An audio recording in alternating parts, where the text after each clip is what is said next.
이 세상은 누구나 승리자에 대해서 관대한 것 같습니다.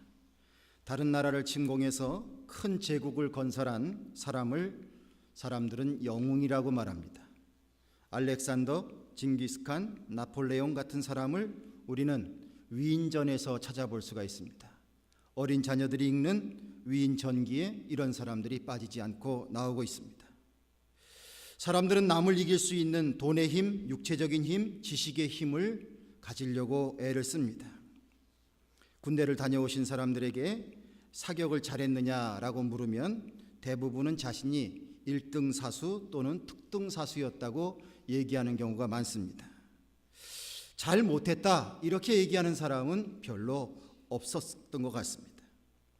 실제 사격장에 가보면 고문관 같은 사람도 있고요, 한 번에 통과되지 못해서 재교육받고 다시 사격하는 사람도 있고요, 참 많습니다. 그런데도 사람들의 대답에는 꼭 그렇지는 않습니다. 무엇을 말하고 있습니까?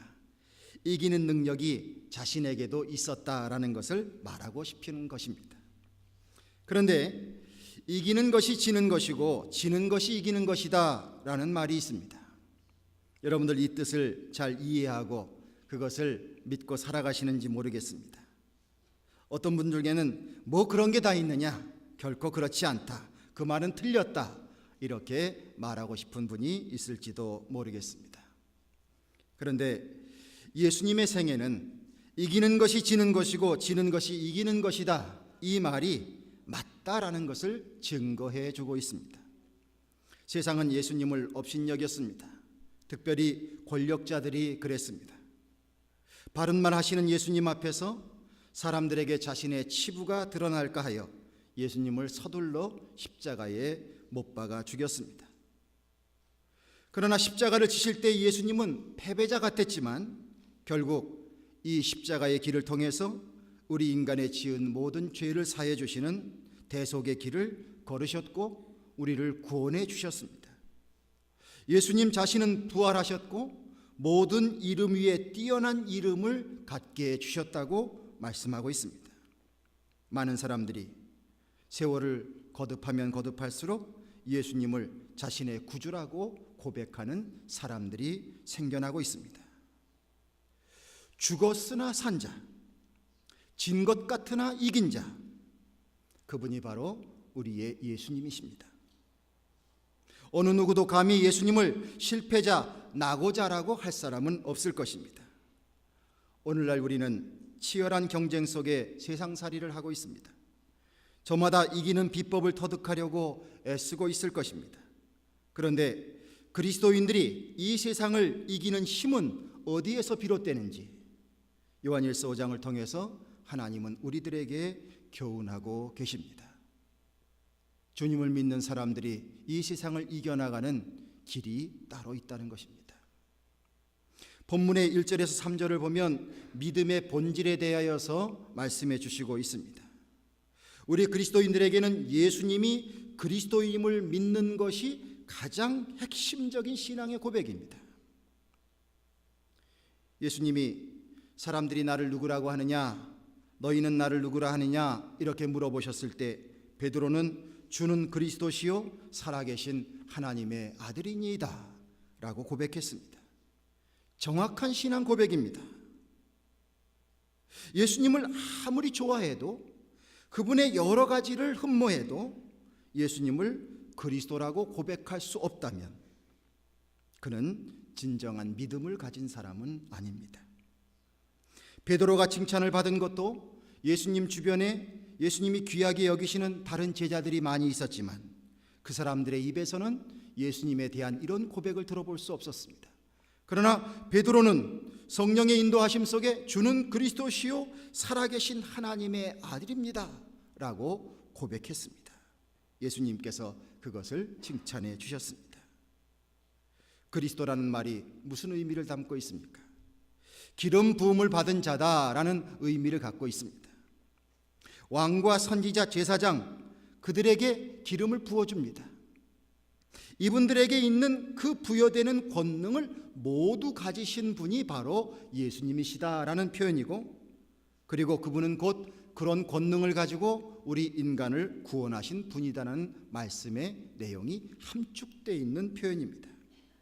그러므로 우리가 예수님을 그리스도라고 고백한다면 바로 예수님이 나의 구원자이심을 고백하는 것이 되는 것입니다.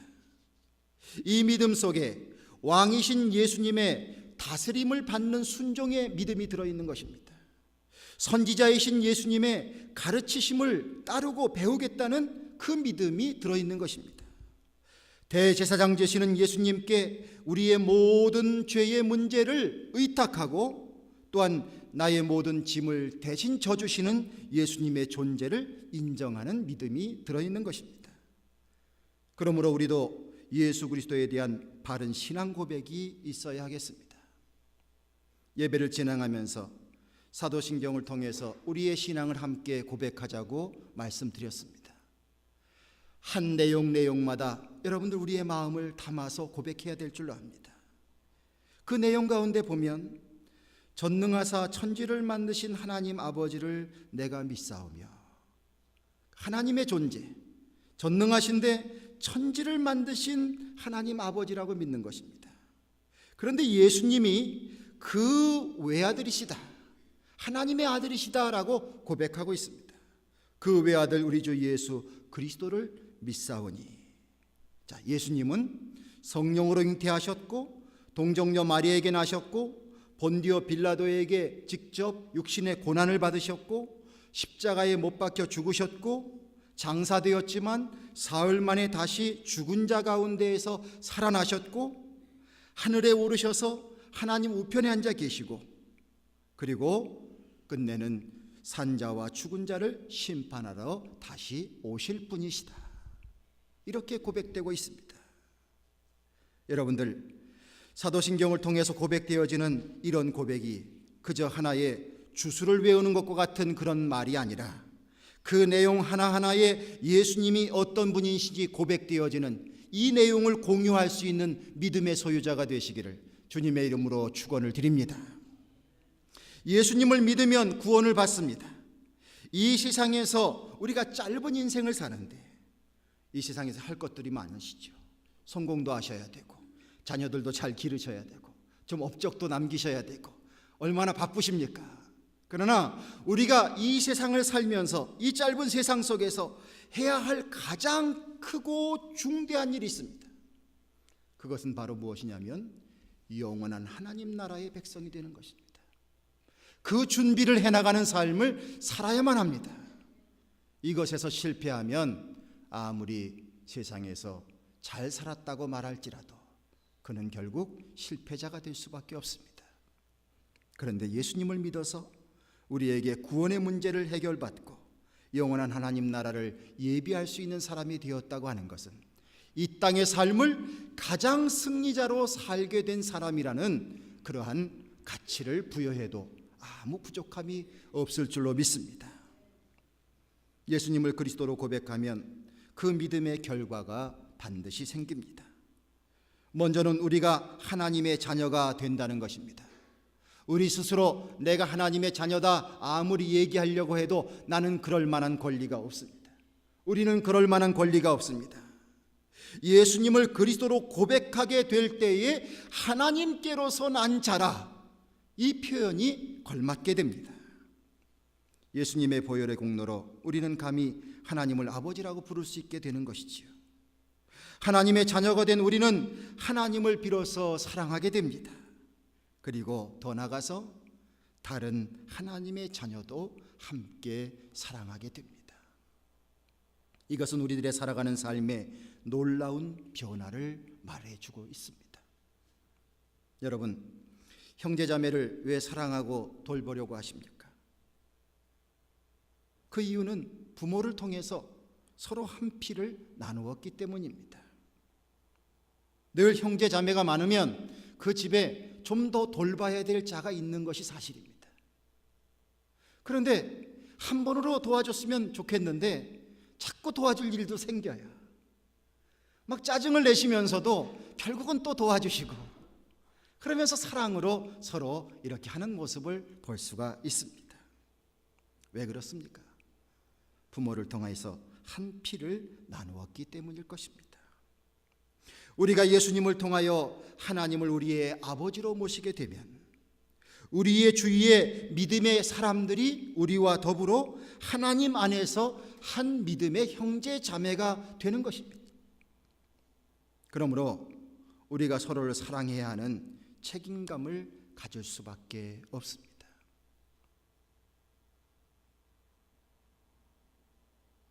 안 믿는 사람, 그런 사람들을 제쳐놓고라도 우리는 먼저 믿는 사람들끼리 형제 자매의 의식을 가져야 될 줄로 믿습니다. 사명에 있어서는, 그 사명을 이루는 것에 있어서는 동지의식을 가져야 하겠지만, 그러나 한 하나님의 믿음의 자녀라고 하는 부분에서는 우리 서로가 형제 자매인 것입니다. 그 마음을 가지고 살아가는 거예요. 한번 생각해 보십시오. 내 식구, 나의 이 육신의 형제 자매를 건사하기도 버겁다는 생각이 들 때가 있습니다.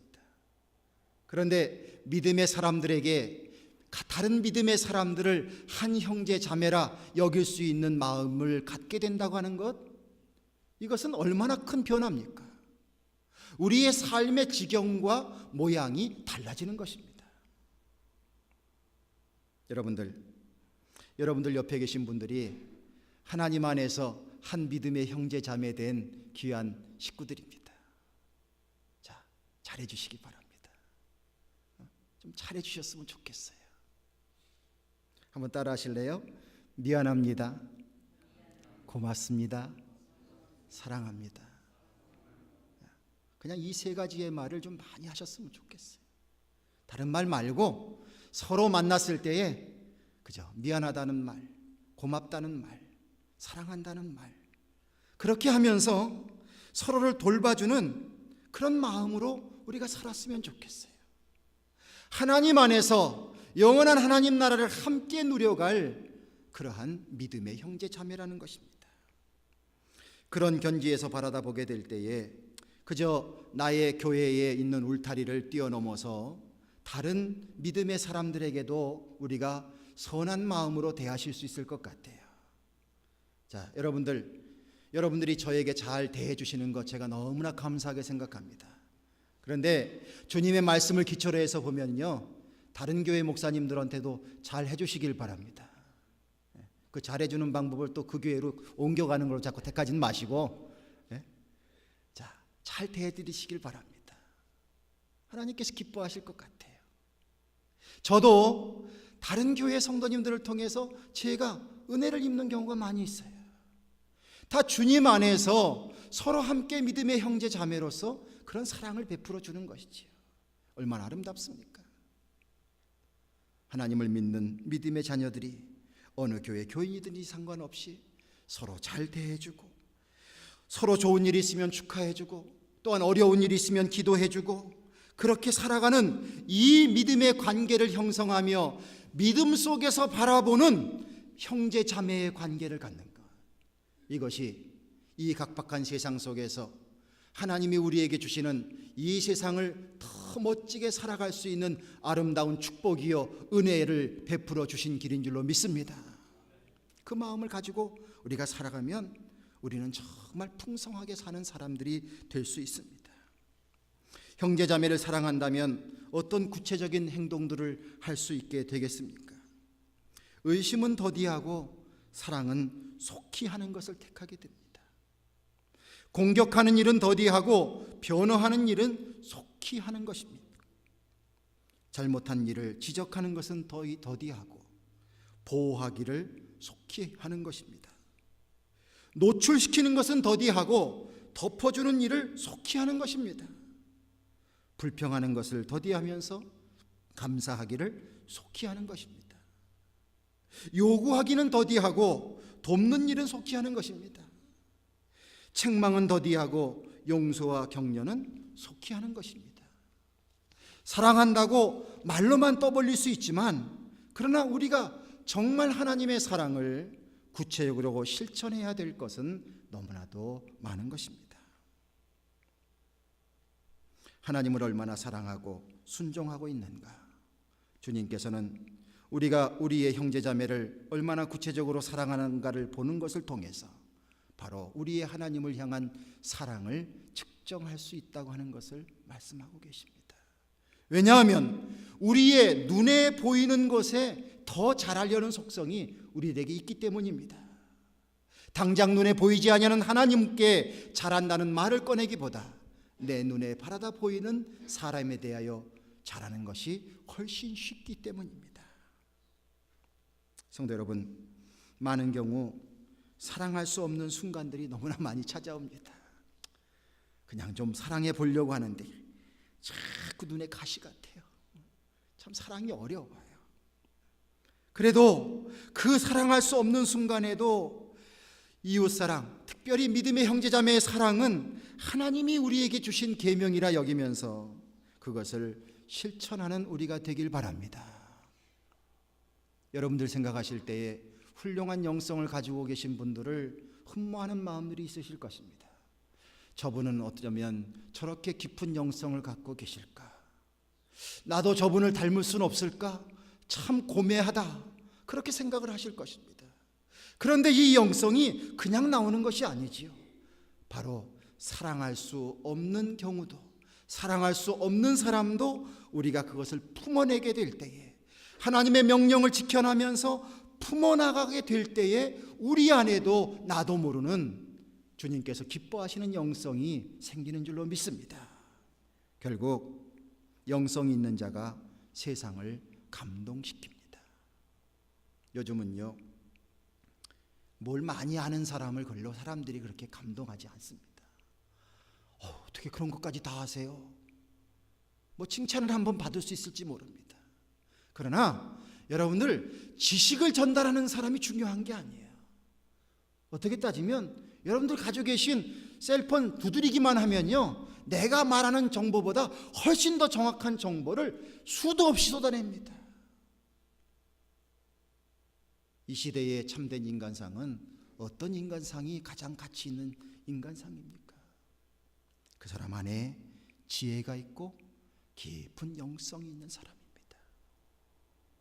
깊은 영성과 통찰력을 가지고 품어내면서 그 안에 밝은 길을 제시하는,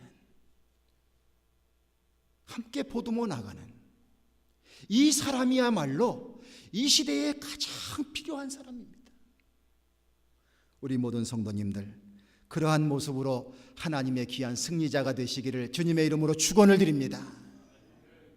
4절과 5절의 말씀을 보면 우리 같이 한번 읽어봤으면 좋겠습니다. 성경 말씀 보시면서 4절과 5절을 한번 같이 읽도록 하겠습니다.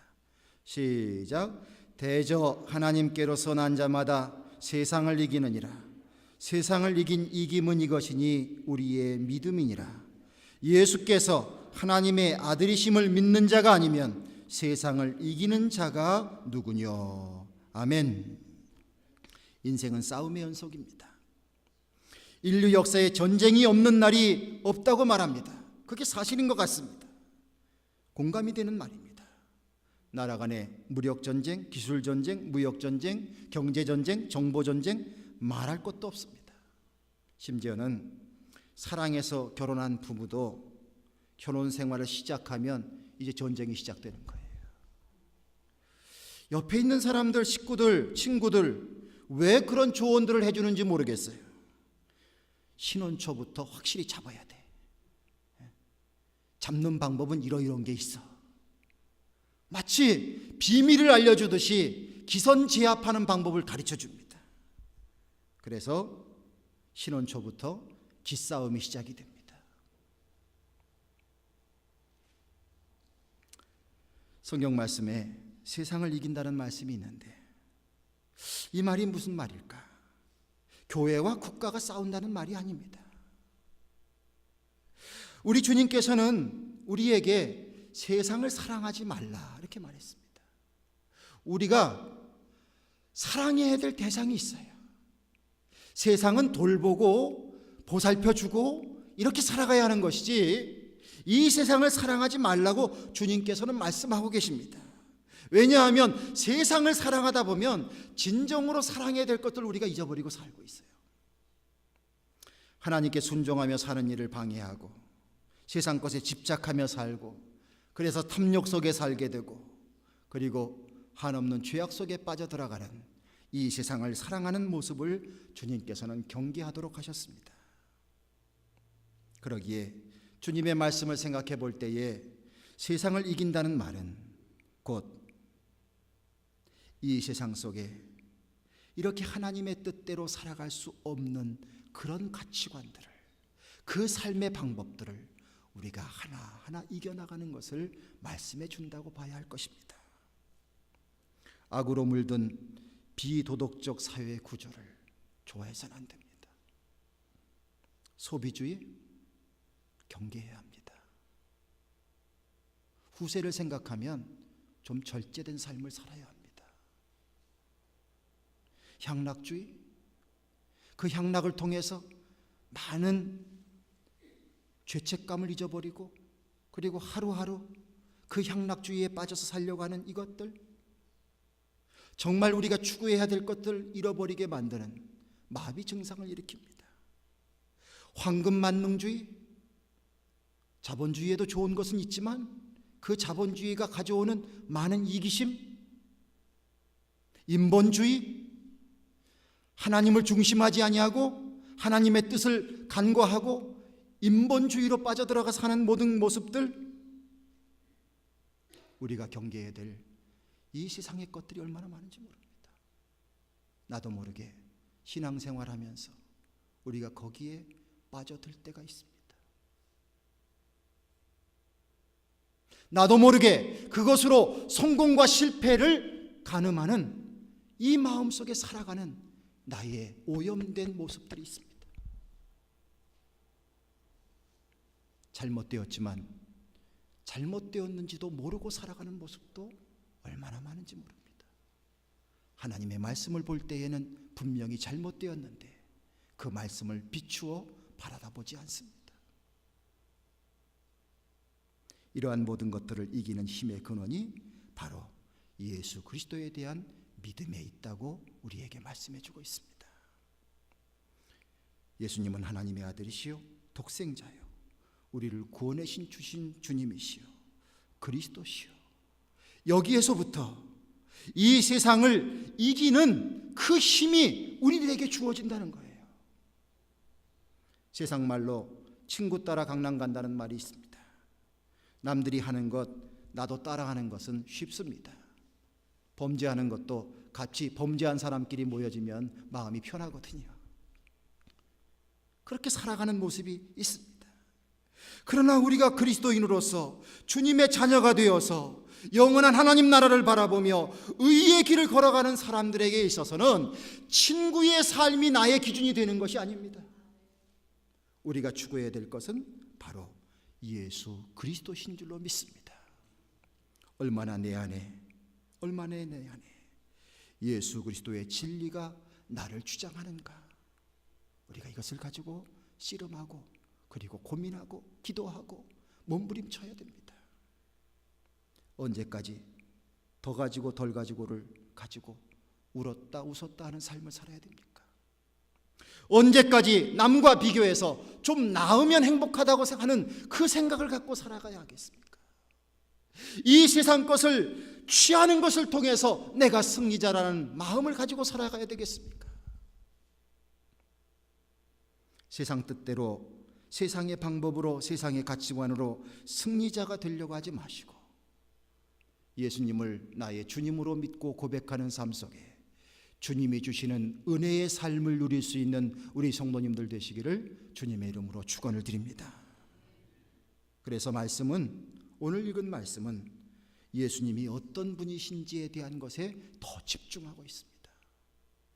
세상을 이긴 이김은 이것이니 우리의 믿음이니라라고 말씀하시면서 예수님을 통하여서 예수님이 하나님의 아들 되심을 말씀해 주면서 그것을 깨달은 것을 통해서 세상을 이기는 자라고 말씀해 주시면서 예수님이 과연 하나님의 아들이시다, 이것을 믿는 믿음을 가지라고 우리에게 말씀해 주고 있습니다. 6절에서 10절을 보면 예수님이 하나님의 아들이신 증거를 말씀해 주고 있습니다. 어떻게 예수님이 하나님의 아들이요? 이스라엘 사람들이 오랫동안 기다려왔던 메시아인가 이것을 증거해 주는 것입니다. 6절에서 예수님은 물과 피로 임하셨다라고 말씀해 주고 있습니다. 그 당시에 세상적인 가치관을 가진 사람들, 예수님을 믿긴 믿지만 자신들 나름대로의 다른 가치관을 가진 영지주의자들이 있었습니다. 이들이 허황된 말을 하는데 이런 얘기를 합니다. 예수님은 물로 세대를 받을 때에 하나님의 그리스도가 그때에 딱 임하셨다가 예수님이 십자가에 달려 돌아가시기 전에 다시 하늘나라로 가셨다는 거예요. 이런 논리를 펼치는 사람도 있었습니다. 그런데 말씀을 통해서 우리에게 가르쳐 주십니다. 예수님은 참 하나님이시요 또한 참 인간이십니다. 하나님의 아들로서 육신을 입고 이 땅에 오신 분이십니다. 육신을 입고 이 땅에 오셔서 우리의 모든 질고를 그 육신으로 감당해 내셨습니다.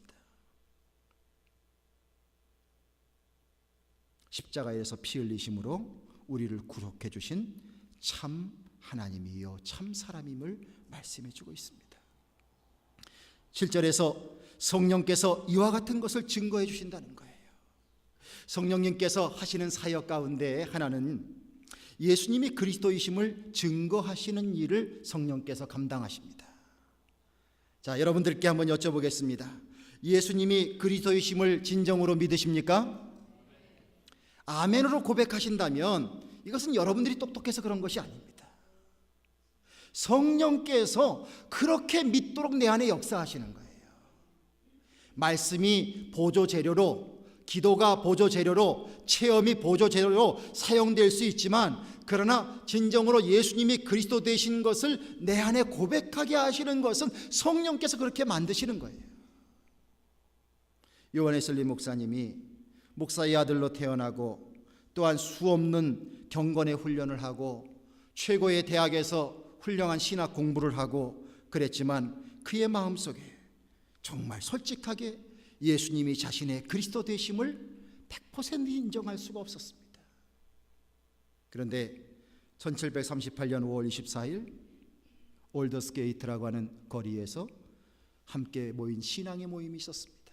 그곳에 함께 모인 사람들이 로마서 주석, 로마서를 풀어서 설명해 놓은, 말씀을 풀어놓은 그 주석의 서문을 읽는 가운데에서 예수 그리스도가 자신을 위해서 죽으신 분이시고 자신을 구원해 주신 참 그리스도이시는 것이 마음의 확신으로 다가왔다는 거예요. 수도 없이 하나님의 말씀을 통해서, 성경 말씀을 통해서, 성경 공부를 통해서 왜 그것을 그분이 몰랐겠습니까? 그런데 성령께서 그 마음에 그날 밤 이 말씀을 통해서 확신으로 그에게 주셨던 것입니다. 비로소 그때에 지식으로 경험된 하나님이 아니라, 지식으로 경험된 예수님이 아니라 진정으로 나를 구원해 주신 예수님임을 진정으로 고백할 수 있는 믿음의 역사가 이 요한 웨슬리 목사님에게 임했다고 하는 사실입니다. 그 이후로 삶이 변했습니다. 이전에 미국까지 와서 선교를 한 적이 있었습니다. 그런데 이분이 이런 표현을 해요. 자신의 고고한 신앙과 이 개척지에 있는 이 사람들의 이 투박하고 천박한 이들의 이 정신과 접합점이 없다는 거예요. 뭐 못해 먹겠네. 무슨 말이 통해야지. 뭐 여러분들 그러실 때 있지 않았습니까?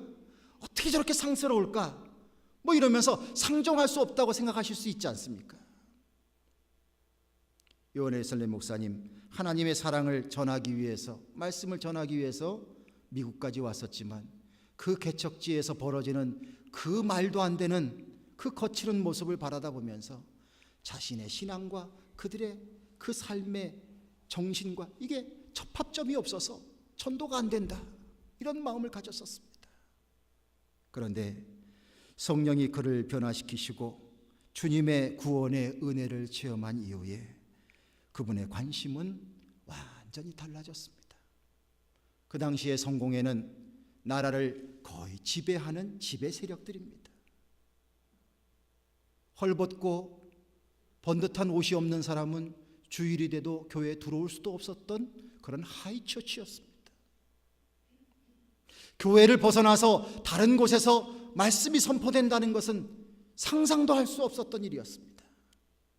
그런데 요한 웨슬레이 목사님은 산업혁명 이후에 드리워진 그 영국 사회의 비인간화 사회 속에서 복음으로 그들을 변화시키기 위하여서 부단 애를 쓰는 전도자가 되었습니다. 소외된 자를 스스로 찾아가게 됩니다. 사회의 악법을 통해서 가난한 자를 더 착취해 나가는 그런 많은 부조리를 변화시키기 위해서 앞장을 섰습니다. 믿음의 사람일지라도 온전한 믿음 생활을 할 수 있도록 교회 안에 신앙 그룹을 만들어서 서로 함께 적당히 신앙생활하는 것이 아니라 철저한 믿음의 회개와 그리고 반성과 그 가운데 진보가 있도록 도와주는 역할을 했습니다. 이 모든 것이 무엇을 통해서 가능했겠습니까? 바로 성령의 힘입니다. 성령께서 우리로 하여금 예수님이 하나님의 아들이시요 우리의 구세주가 되심을 믿도록 도와주십니다. 성령을 사모하실 수 있는 우리 모두가 되기를 주님의 이름으로 축원을 드립니다. 9절 말씀 속에 하나님께서 예수님이 당신의 아들이라고 직접 선언하셨다는 말씀도 있습니다. 예수님이 세례를 받으실 때 하늘로부터 이는 내 사랑하는 아들이다 라는 말씀이 있었습니다. 변화산에서 예수님과 제자들이 그곳에서 변화된 예수님의 모습을 나타내 주실 때에 그때에도 이는 내 사랑하는 아들이요 내 기뻐하는 자니 너희는 저의 말을 들으라. 하늘로부터 제자들에게 예수 그리스도가 하나님의 아들이신 것을 증거해 주셨다고 했습니다. 물론 구약 예언자들을 통해서 장차 오실 그리스도는 이런 모습일 것이다. 많은 예언이 있었습니다. 예수님이 오셔서 하신 모든 모습이 바로 그 예언이 맞아떨어지고 있는 것을 말씀해 주고 있습니다. 성도 여러분, 예수님이 그리스도이심을 믿고 의심하지 말고 살아가는 믿음의 사람들 되시길 바랍니다. 이 믿음을 진정으로 소유하게 될 때에 우리 안에 하나님의 놀라운 역사가 일어나게 됩니다. 마지막으로 11절과 12절 우리 같이 읽었으면 좋겠습니다. 11절과 12절 같이 읽겠습니다. 시작. 또 증거는 이것이니 하나님이 우리에게 영생을 주신 것과 이 생명이 그의 아들 안에 있는 그것이나 아들이 있는 자에게는 생명이 있고 하나님의 아들이 없는 자에게는 생명이 없느니라. 할렐루야. 예수 그리스도가 내 안에 있게 될 때 우리는 영원한 생명을 소유하는 자가 됩니다. 주님께서 요한복음 11장 25절 26절을 통해서도 이렇게 말씀하셨습니다. 나는 부활이요 생명이니 나를 믿는 자는 죽어도 살겠고 무릇 살아서 나를 믿는 자는 영원히 죽지 아니하리니. 예수님 믿음을 통해서 우리가 영원한 생명을 간직할 수 있다면 그 사람이야말로 진정한 승리자 아니겠습니까? 예수님의 방법으로 하나님의 사랑으로 살기에 때로는 세상 사람들이 바라다 볼 때 어리숙해 보이고 손해보는 것 같고 실패하는 것처럼 보일지 모릅니다. 그러나 주님 뜻대로 살아가면 주님의 자녀에게 주시는 하나님의 긍휼과 은혜가 반드시 있습니다. 그 가운데 무엇보다도 우리로 하여금 생명이 있는 사람이 되게 해주신다고 했습니다. 살았으나 죽은 자 같은 삶을 택하지 마시고 예수님을 그리스도로 믿는 그 믿음 속에서 복음의 진리를 붙잡아서 주님과 함께 동행하는 삶을 사셔서 영원한 생명을 누리실 수 있는 진정한 승리자 되시길 바랍니다. 이것이 주님이 우리에게 주시는 축복이요 은혜입니다. 이제 한 주간 또한 세상의 삶이 시작되실 것입니다. 자, 여러 다양한 사람들 많은 경우에 부딪히시고 그 안에서 울그락불그락 할 때도 있고 좋을 때도 있고 기쁠 때도 있고 또 슬플 때도 있고 속상할 때도 있고 많이 있으실 것입니다. 그러나 여러분과 저는 하나님의 자녀입니다. 예수 그리스도의 빛으로 살아야 될 사람들입니다. 그러므로 믿음의 길을 잃어버리지 마시고 예수 그리스도가 나를 위하여서 십자가에 달려 돌아가시면서 나를 구원해 주셨다는 이 은혜와 이 진리를 잊지 마시고 주님의 자녀로서 더욱더 멋지게 사시길 바랍니다. 하나님께서 함께해 주셔서 성령으로 함께해 주셔서 우리의 걸어가는 길에 진정한 믿음의 승리가 있게 해 주실 줄로 믿습니다. 기도하겠습니다. 아버지 하나님, 저희들에게 귀한 은혜를 베풀어 주셔서 진 것 같으나 죽은 것 같으나 결코 그렇지 아니하고 다시 살아나게 하시고 승리하게 하셔서 진정한 의의를 드러내며 사랑을 드러내며 하나님 쓰시는 귀한 일꾼 되게 해주시는 하나님의 축복이 우리에게 말씀을 통해서 약속된 것을 깨닫게 해주시니 감사드립니다. 더욱더 우리들의 삶의 기초에, 우리들의 믿음의 삶의 기초에 예수 그리스도가 우리의 전부가 될 수 있도록 도와주시옵소서. 그러므로 말미암아 주님을 통하여 주시는 놀라운 주님의 기적의 역사, 믿음의 역사가 있기를 간절히 원합니다. 믿음은 역사하는 힘이 많은 줄로 믿습니다. 그 가운데 그 믿음은 세상을 진정으로 이기는 힘을 주시는 줄로 믿습니다. 주여, 세상 바라다 보면서 자포자기하는 자들 되지 말게 하시고 주님의 권능을 바라다 보며 하나님의 역사하심을 바라다 보며 하나님의 오묘하신 섭리를 바라다 보며 예수 그리스도의 증거를 바라다 보며 더욱더 믿음으로 살아갈 수 있는 우리 모두가 될 수 있도록 주님 함께하여 주시옵소서. 우리 주 예수 그리스도의 이름을 받들어 기도드리옵나이다. 아멘.